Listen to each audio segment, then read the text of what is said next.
नमस्ते, मेरा नाम सागर है और आप देख रहे हैं भारत न्यूज नेटवर्क। अभी हम मौजूद हैं उत्तर प्रदेश के मुख्यमंत्री योगी आदित्यनाथ जी के क्षेत्र में और हम अभी मौजूद हैं यहाँ पे समाजवादी पार्टी के मुखिया अखिलेश यादव जी का जनसभा है। बड़े पैमाने पर यहाँ युवा कार्यकर्ता आइए इन लोगों से जानते हैं कि ये लोग क्या चाहते हैं आने वाली सरकार से, कि इसको प्रधानमंत्री के रूप में देखना चाहते हैं। हमारे साथ यहाँ समाजवादी पार्टी के कई सारे कार्यकर्ता हैं, आइए इनसे जानते हैं कि ये लोग क्या चाहते हैं, किस मुद्दे पे इस बार चुनाव लड़ रहे हैं आप लोग और क्या आप लोग का क्या मांग है सरकार से, कौन सा विकास करेंगे आप लोग आएंगे अगर सत्ता में। पहली बात तो सरकार से चाहे जो चीज मांगो सरकार देती नहीं है।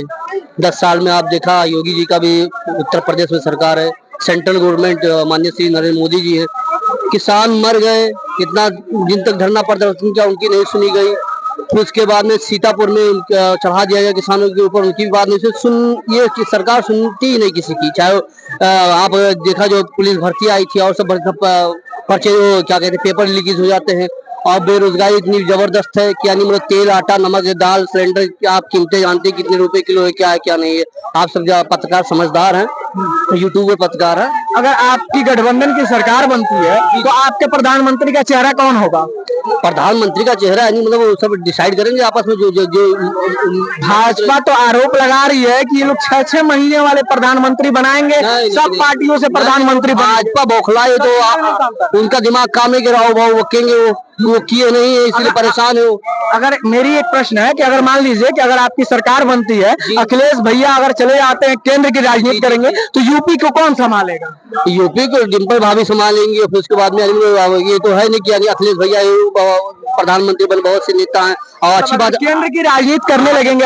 हाँ तो अच्छी बात, उनसे अच्छी राजनीति कर सकता है केंद्र की। तो आप लोग क्या यूपी में डिम्पल भाभी को देखना चाहेंगे। क्यों नहीं भाई, यंग है यानी मतलब युवाओं की चाहत डिम्पल भाभी है तो यानी उनको क्यों नहीं देखना चाहेंगे। डिम्पल भाभी को आप जैसे ये युवा हैं अगर कह रहे हैं कि अगर अखिलेश यादव अगर देश की राजनीति करने लगे, केंद्र में चले जाते हैं तो यकीनन यूपी को डिम्पल भाभी संभालेंगे। जी। और कोई क्या संदेश देना चाहते हैं जनता से, क्या देना चाहते हैं कि आप लोग समझदार हैं, समझदारी से वोट कीजिए इस बार और इंडिया गठबंधन का सपोर्ट कीजिए, उसको वोट कीजिए। जहां जहां से जिसके भी प्रत्याशी इंडिया गठबंधन उनको सपोर्ट कीजिए, क्योंकि हमको ये हिंदुस्तान ये गांधी का देश है, गुरु नानक मौलाना अब्दुल कलाम आजाद का देश है, मीर अब्दुल हमीद का देश है। इस देश को आजाद हुआ 75 वर्ष हो गए। हम तो गोरे अंग्रेजों से आजाद हो गए मगर कुछ काले अंग्रेज मेरे हिंदुस्तान को गुलाम बनाना चाहते, जैसे कि हिंदू मुसलमान में लड़ा के और यादव बर्मा में लड़ा के, ठाकुर ब्राह्मण में लड़ा के, ये तो सिर्फ राजनीति भारतीय जनता पार्टी कर रही है। योगी जी तो कहते हैं कि हम यूपी से गुंडा राज खत्म कर दिए हैं। भाई यूपी से गुंडा राज कहाँ खत्म हो गया बताइए। और मोदी जी कहते हैं कि भारत को हम दंगा मुक्त कर दिए हैं, भारत में अब दंगा नहीं होता है, भारत में अब जगह जगह आतंकवादी घटने नहीं होते हैं, बम नहीं फटते हैं। वो लोग राष्ट्रवाद का मुद्दा ला रहे हैं। इन्हीं की गवर्नमेंट थी 2014 में, 2000 पुलवामा में जो हमला हुआ था, 17 शहीद नौजवान मारे गए, मेरे इन्हीं की गवर्नमेंट थी। ये कहते हैं कि अब आम सिविलियन के ऊपर कोई खतरा नहीं है, आम सिविलियन महफूज होके। खतरा नहीं भैया, हर तरफ लूटपाट, नौजवान किसान कितना मेरा शहीद हो रहा है, किसान कितना आत्महत्या कर रहा है, अभी नोट कर लीजिए। तो इस बार आप युवा हैं, कोई एक मतलब एक ऐसी बात बताइए, कोई एक बात बताइए जो इन सरकारों ने आपको नहीं दिया।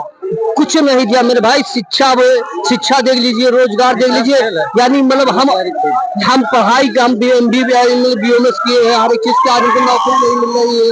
क्या कंडीशन हिंदुस्तान का है, कहाँ रोजगारी है। आप देख लीजिए, युवाओं को बोल रहे पकौड़ा तलने लेके, हम लोग पकौड़ा तलने लाए थे, BA किए MBA किए, हम पकौड़ा तलेंगे। हाँ 2 करोड़ रोजगार देने का वादा किया था, ये भी वादा पूरा हुआ।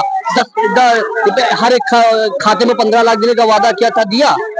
जो चीजें मिली अडानी अंबानी को मिली। फिर उसके बाद में जो हिंदुस्तान में जो थी कांग्रेस की गवर्नमेंट ने जो बनाई थी, चाहे रेलवे स्टेशन हो, चाहे वो कुछ भी हो, सबको, चाहे वो एयरपोर्ट हो, सबको बेच दिया। क्या बचा हिंदुस्तान में। यहाँ पे और युवा है, इनसे जानेंगे युवाओं की क्या मांग है, युवा क्या चाहते हैं आने वाली सरकार से। यहाँ जनसभा में आप आए हैं। जी सर नमस्कार, मेरा नाम शिवम है। जो बीजेपी सरकार है, मैं ये मानता हूँ कि देश के लिए बहुत कुछ किया है, मगर देश के लोगों के लिए नहीं किया। जैसे कि आर्टिकल 370 हमारे देश के लिए उसने की है, मगर देश के लोग ने नहीं किया है।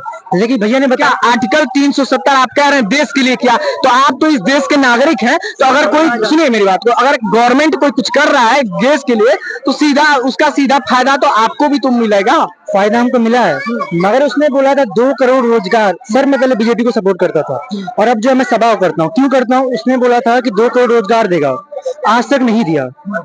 और सर उसने बोला था कि हर महीने जो है गरीब लोगों को पेंशन मिलेगा, जो कि नहीं मिलता है। और ऐसे बहुत सारे मुद्दे हैं जिनकी वजह से मैं सपा को सपोर्ट कर रहा हूँ। क्या करते हैं आप? सर मैं भी एजुकेशन कर रहा हूँ, मैं नीट के लिए भी कोचिंग करता हूँ। नीट की तैयारी करते हैं। क्या क्या क्या क्या क्या समस्याएं आती हैं आपको? शिक्षा से जुड़ी समस्याएं, पढ़ाई में क्या समस्याएं आती हैं? क्या कहना चाहेंगे एज ए विद्यार्थी? आप सरकार से क्या मांग करना चाहते हैं? आने वाली जो भी सरकार हो उससे आप, अगर आप कार्यकर्ता नहीं एक विद्यार्थी के रूप में, अगर क्या मांग करना चाहते हैं? सर पहली बार हमारी सरकार बीजेपी सरकार ने बोली थी कि गरीब से गरीब लोग पढ़ सकेंगे, बोली थी कि नहीं बोली थी? आप बताइए। हाँ, बोली थी गरीब से गरीब लोग पढ़ सकेंगे, बट हमारे देश में 18% जीएसटी जो है एजुकेशन पर है। अगर कोई गरीब बंदा पढ़ना चाहे तो कैसे पढ़ेगा? और इस समय जो नॉर्मल कोचिंग है शुरुआती 5,000 10,000 है, जो बंदा 15,000 रुपए कमा रहे हैं वो एजुकेशन कैसे ले पाएगा?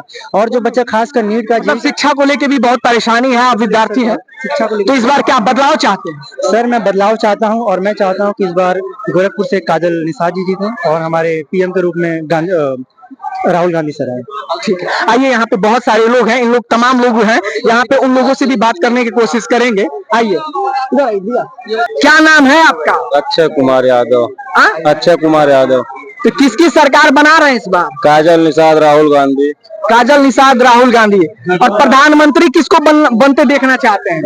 रवि किशन को बस बुलाक मारते हैं, बहुत अच्छा लगता है, राजनीति में नहीं अच्छा लगता। क्या विकास नहीं किए गोरखपुर में? कुछ नहीं, बस लूटे हैं, डबल किए हैं, अपना सब प्रॉपर्टी डबल किए हैं। सबसे पहले हम लोग गायक रामा राही इस चैनल के माध्यम से देख रहे श्रोताओं को बहुत बहुत धन्यवाद। इस चैनल को ज्यादा सपोर्ट करें।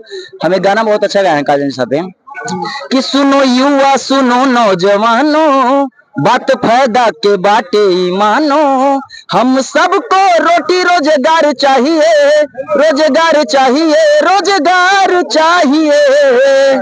सांसद में काजल निषाद चाहिए, सांसद में काजल निषाद चाहिए, यूपी में सपा सरकार चाहिए, सांसद में काजल निषाद चाहिए, यूपी में सपा सरकार चाहिए।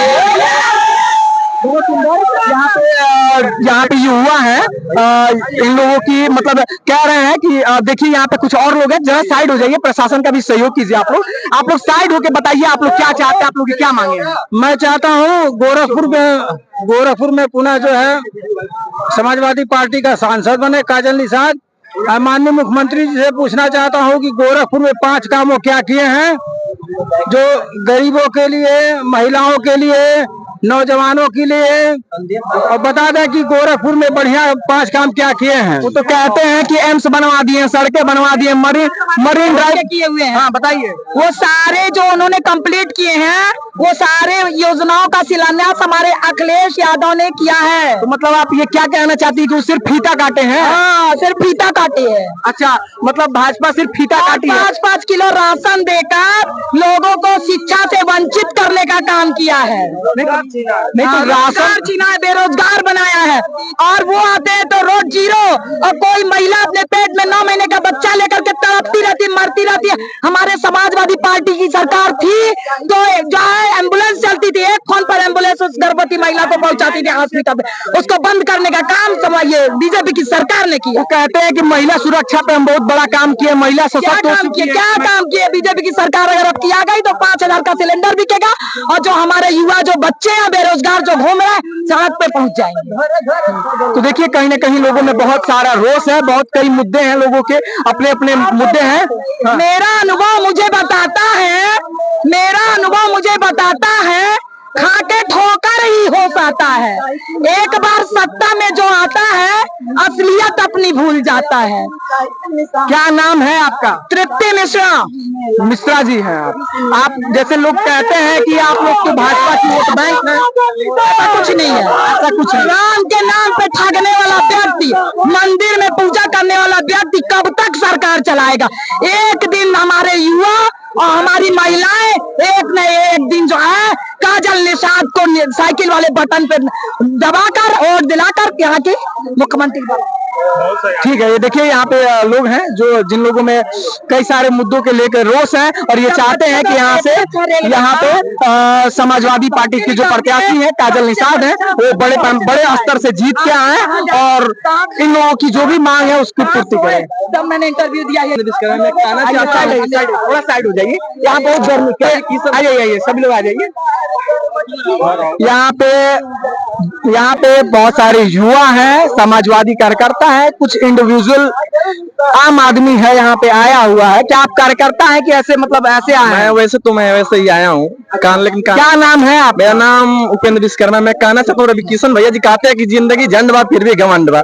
जब जिंदगी ही घमंड है क्यों घमंड कहते हैं? न विकास कर रहे हैं, न युवाओं को न तो रोजगार दे रहे हैं, कहाँ दे रहे हैं? और बच्चों के जो फार्म आ रहा है वो भी क्या कर दे रहे हैं, कैंसिल कर दे रहे हैं। मैं कहना चाहता हूँ, पेपर लीक हो जा रहा है, कहना चाहता हूँ ऐसा नहीं जवाना ऐसा सरकार बा, मिलत नहीं के नौकरी सब बेरोजगार बा। करे कि नहीं करे? कोई क्या नौकरी पा रहा है? एक बार और दोहरा दीजिएगा जो बात। ऐसा नहीं जमाना ऐसा सरकार बा, मिलत नहीं के नौकरी हो सब बेरोजगार बा। और क्या कहना, जैसा राज चलौले सपा वैसन परवेश ना होई, नेता भले कितना होई पर अकलेश ना होई।